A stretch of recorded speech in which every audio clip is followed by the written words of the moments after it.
1809, Lord Thomas Cochrane was on top of the world, enjoying fame and notoriety across Europe. He was known as Britain's most daring captain and a scourge to Napoleonic France. However, fame is a fickle thing, and Cochrane soon found himself crashing down to earth. In this episode, we join him at his lowest moment as a prisoner in King's Bench Prison. But Cochrane would soon hit his stride once more upon unexpected horizons on a faraway continent. In 1815, Napoleon was finally defeated at Waterloo, and his demise brought an end to the war that had defined the entirety of Cochrane's naval career. But the disgraced Scotsman was unable to bask in this glory, having been left to rot in prison. Never one to accept his fate, Cochrane escaped from King's Bench in March of 1815, scaling down the prison walls from a 3-story window using a contraband rope. Instead of fleeing, he went to Westminster and demanded his seat in the House of Commons, where he had served before his unceremonious conviction in the Great Stock Exchange fraud. Unsurprisingly, he was promptly arrested and thrown back into jail. Cochrane was released in June upon finishing his sentence and rejoined his family. In the years since his resignation from the Royal Navy, he had married a woman named Kitty and they had a son, Thomas Jr. In 1818, Cochrane was approached by the representative of Chile in London, Don Jose Alvarez. At this time, Chile was a rebel nation fighting for its freedom against Spain. The aftermath of Napoleon's demise saw much of South America rise in open rebellion against the Spanish Empire, fighting in wars made iconic by the likes of Simón Bolívar, who at present was engaged in a struggle to establish republics in Colombia and Bolivia. Chile had enjoyed much success in this regard. Under the leadership of the General José de San Martin and the Irish-descended commander Bernardo O'Higgins, much of inland Chile had been liberated. However, at sea, the Spanish were still strong. Held up in the highly fortified coastal fortresses from Peru to Patagonia, they threatened the new republic with a counter-revolutionary strike. Ambassador Alvarez had specifically sought out Cochrane and implored him on behalf of the Commander-in-Chief of the Chilean Republic, O'Higgins, to assume command of the Chilean Navy and drive the Spanish from their coasts. On August 15, 1818, Cochrane departed for Chile with his family. On November 29th, Cochrane came upon the docks of Valparaiso, the provisional capital of the Republic. Soon he was introduced to the Chilean Navy. It was not much, consisting merely of 3 frigates, 3 brigs and a sloop. The largest ship was a 50-gunner, O'Higgins, named after Chile's commander-in-chief. Cochrane made this vessel into his flagship. On January 16, 1819, Cochrane set sail upon his first South American campaign. To his great irritation, he found out that his 5-year-old son had enthusiastically stowed himself aboard his flagship. By the time the child had been discovered, it was too late to turn back. He begrudgingly allowed his son to stay aboard, where the sailors outfitted the boy as a midshipman. One of the Spanish fortresses in the region was the harbour town of Callao, where Spanish ships could resupply their soldiers under the protection of a massive beachfront fortress. Cochrane made Callao his target, for he had received intel that the 2 most powerful frigates in the Spanish fleet, Esmeralda and Venganza, were anchored there. In February, they arrived at the town, which conveniently was celebrating a carnival. Cochrane's plan was to cut into the harbour with 2 of his warships while the town was distracted by the festivities, board the 2 Spanish frigates, and make off with them as a prize. Yet, as the O'Higgins and Lautaro made forth, a thick fog blanketed the rocky anchorage, making it far too dangerous to approach and costing them valuable time. The fog soon lifted, revealing the Chilean advance to the 350 guns stationed on the nearby fortress. Fully manned and ready to unleash hell, it turned out that Callao had not been as taken by merriment as they had hoped. Lautaro quickly listed off to safety, leaving Cochrane aboard the O'Higgins to bear the brunt of the oncoming cannonade. The Scotsman immediately made maneuvers to veer out of range, but to his horror, he saw his toddler son run on deck, enthusiastic to join in the action. A Spanish cannonball whizzed over the deck, blowing off the head of a nearby marine and splattering Tiny Tom in blood.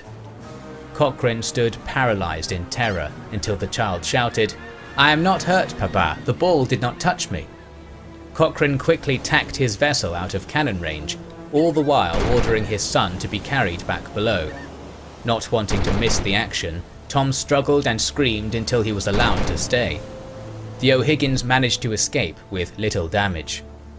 Unfazed, Cochrane engaged in an exchange of prisoners with the fortress, trading captives he had taken from a royalist gunboat for indentured Chileans. During these talks, the Spanish viceroy demanded to know why a British officer would serve a nation of continental rebels. Cochrane replied, "A British nobleman is a free man, capable of judging between right and wrong, and at liberty to adopt a country and a cause which aim at restoring the rights of oppressed human nature." The Spaniards remembered all too well the terror that Cochrane had caused them aboard HMS Speedy 20 years earlier. Cochrane was pleased to hear that Spanish sailors had a nickname for him, El Diablo. Having exhausted all his avenues into Callao, Cochrane turned to the south and set his sights upon Valdivia.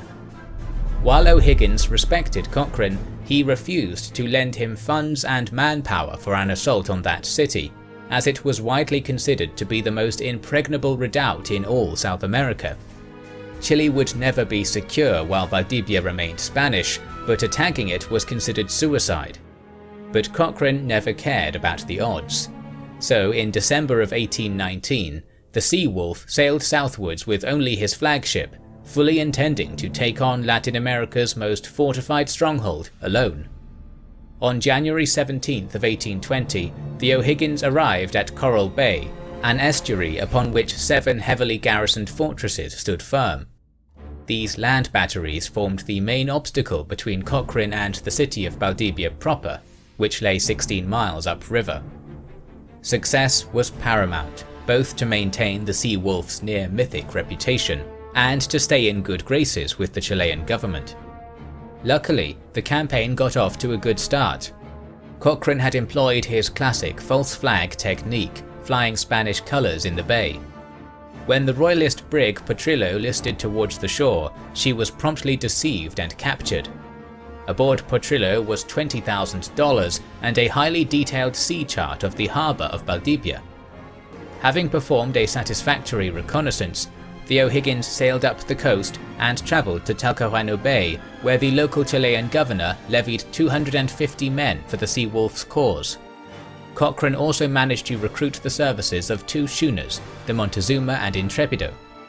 Together they sailed southwards once more, knowing that 350 sailors in 3 wooden ships were about to face down 2,000 soldiers stationed across 7 fortresses of stone. After being briefly run aground by a rogue wind on the island of Quiriquina, the O'Higgins managed to get back afloat through some vigorous bilge pumping and Cochrane's personal carpentry skills. However, the ship remained damaged, and the water that flooded the hull had ruined the powder magazine and most of the ammunition aboard. Undeterred, Cochrane simply convinced his crew they would find victory through use of their bayonets alone. The frigate rendezvoused back with the 2 schooners. The crew of the leaking O'Higgins was transferred to the Montezuma and Intrépido, both of whom docked just off Fort Ingles at the mouth of the river Valdivia, flying Spanish colours so not to alert the defenders inside. Cochrane had realised that most of the enemy fortresses were designed to repel a seaward assault, and a land attack might have the element of surprise. As he explained to his crew, "Operations unexpected by the enemy are, when well executed, almost certain to succeed, whatever may be the odds." On the afternoon of February 3rd, the Spaniards demanded the 2 vessels identify themselves. Cochrane sent an officer ashore to parley with the Spaniards in Fort Ingles, claiming they had been blown off course from a Spanish squadron rounding Cape Horn. The Spaniards didn't buy this story, and at precisely 4 p.m. opened fire on Intrépido, breaching its hull and killing 2 soldiers. Cochrane was forced to order the immediate commencement of his assault. To that aim, a vanguard was formed. 44 Marines, led by English-born Major William Miller, were boarded upon a canoe and began a perilous approach upon the beach of Fort Ingles. The Spaniards sent out an advanced contingent of 75 soldiers, launching volley after volley of musket fire upon the Chilean boat. A handful of marines were killed, but the rowers pressed on bravely under fire. Eventually reaching the shore, Major Miller led a fierce bayonet charge upon the enemy, routing the Spanish force back into their fort. A tentative beachhead had been established. Soon, night had fallen, and the second phase of Cochrane's plan fell into motion. Under the cover of darkness, 250 Chilean soldiers were quickly ferried onto the beach. Guided by a captured Spaniard, they climbed the rocky bluffs onto the grassy heights upon which the fort stood. From there, the assault team split into two commands. The first approached the seaward wall of Fort Ingles, making as much noise as possible, whooping, hollering, and firing their muskets into the air while remaining out of gunfire range. They had precious little ammunition, but Cochrane knew that this bluff was crucial to his success, for the second contingent had begun circling around to the fortress's inland face. They stalked silently through the darkness, whatever sound they made drowned out by the cacophony of their comrades in front of the fort. They concealed themselves within a grove of trees, trained their sights upon the distracted Spanish soldiers on the seaward wall, and unleashed a devastating musket volley with the last of their remaining dry powder. In the ensuing chaos, the Chilean soldiers raised their bayonets and charged their enemy, screaming horrible war cries to appear all the more monstrous.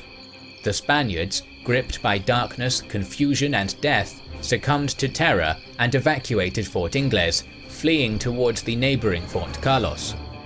They were pursued relentlessly by Cochrane's men, who impaled the panicked royalists as they ran. As the Spanish garrison of Ingles fled towards the neighbouring Fort San Carlos, the commander of the battery frantically ordered its gates open to receive the refugees. In the shroud of night and amidst the chaos of terrorized men, the Seawolf's warriors slipped right in through the open doors and began hacking away at the Spaniards inside. Once more, the combined garrisons of Ingles and San Carlos abandoned the second battery and fled towards Fort Amagos. The contest continued as an almost comical game of dominoes, as Fort Amagos suffered the very same fate that San Carlos had before it. Chilean soldiers slipped through the open gates meant to bring sanctuary to their fleeing victims, and began ruthlessly hacking away at the souls within.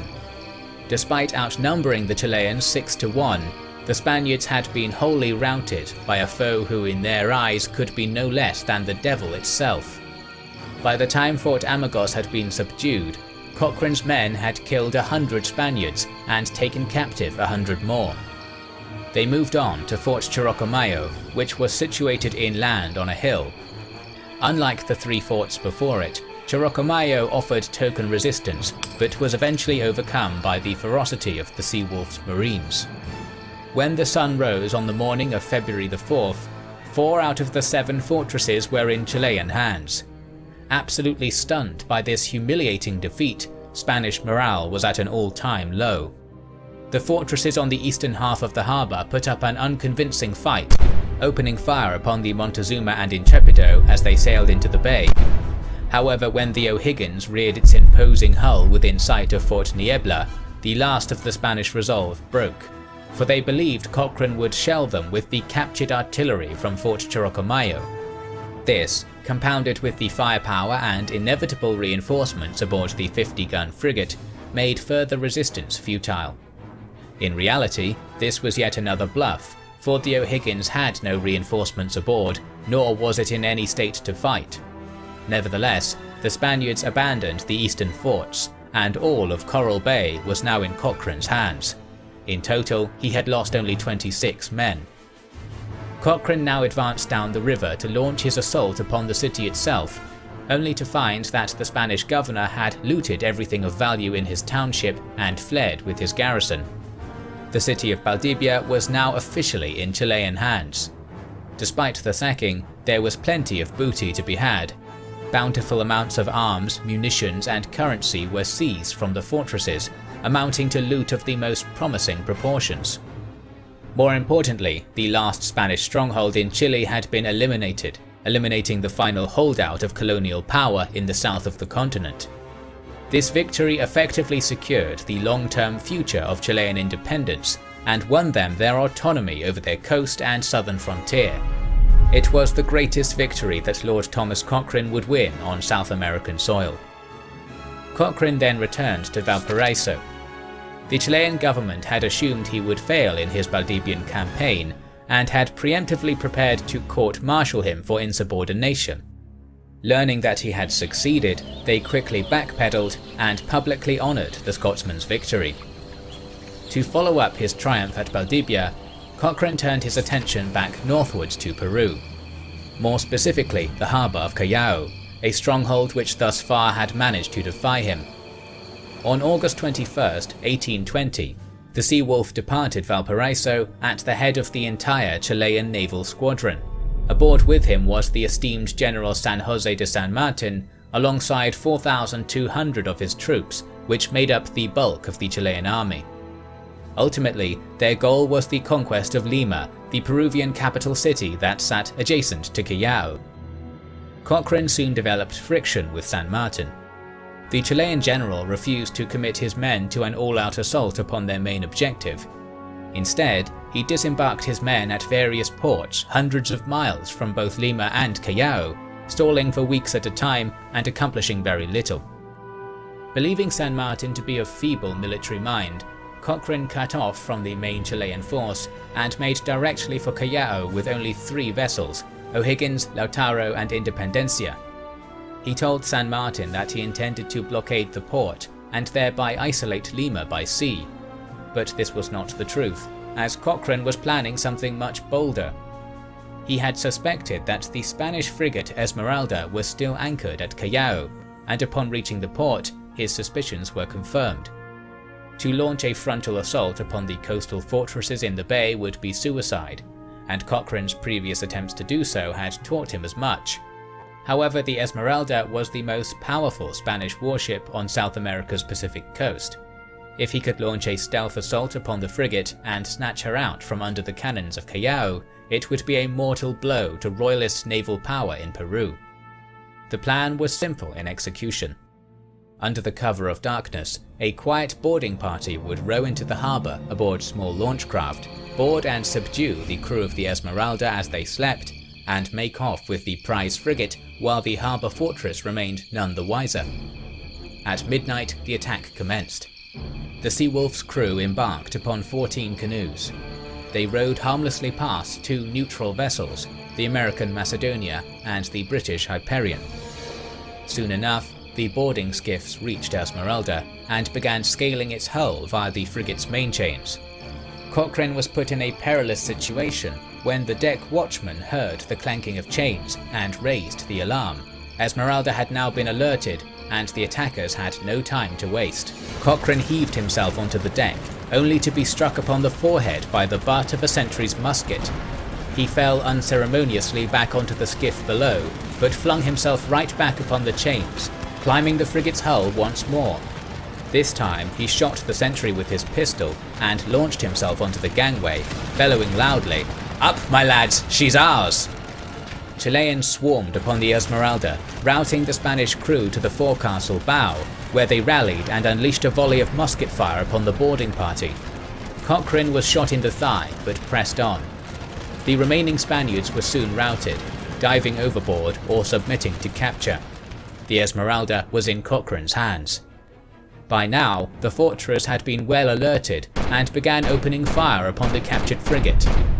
The Sea Wolf's crew set to work, unfurling the sail and hastily sailing their prize out of the harbour.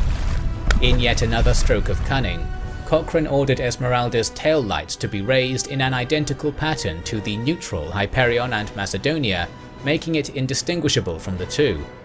Unable to risk firing upon neutral vessels, the Spaniards could do nothing but helplessly watch their strongest warship slip out between their fingers.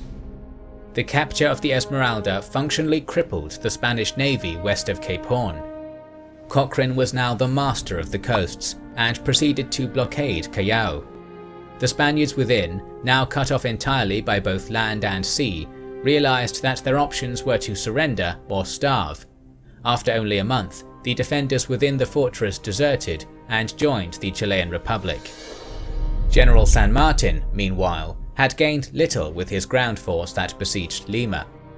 He devoted his efforts into inciting the local native populations to rebel against the Spaniards, but that failed. Cochrane became wary of San Martin, believing that the general was deliberately keeping his army intact to seize control of the nation when it was time. Frustrated, Cochrane offered to lead the assault on Lima himself, but was denied. He then requested that the general at least lend him 600 men, which was reluctantly agreed. Cochrane took to his ships and proceeded to harass the nearby Spanish coast. The royalists in Lima had their supply lines all but shredded by the wolf's prowl, and after 3 months, the Spaniards' resolve finally broke, and they surrendered the city. On the 28th of July 1821, General San Martin marched into Lima and declared the independence of the nation of Peru. On July 17th, Cochrane himself entered the newly liberated metropolis and was given a hero's welcome by the local citizenry. The Scotsman had come a long way since his fall from grace, once more reclaiming his status as a military legend. Yet with this triumph loomed the shadow of future conflict, for just as Cochrane had suspected, José de San Martin had been appointed the supreme protector of Peru. Old habits die hard, and the sea wolf would soon find himself butting heads with this man. But that is a story for the next episode.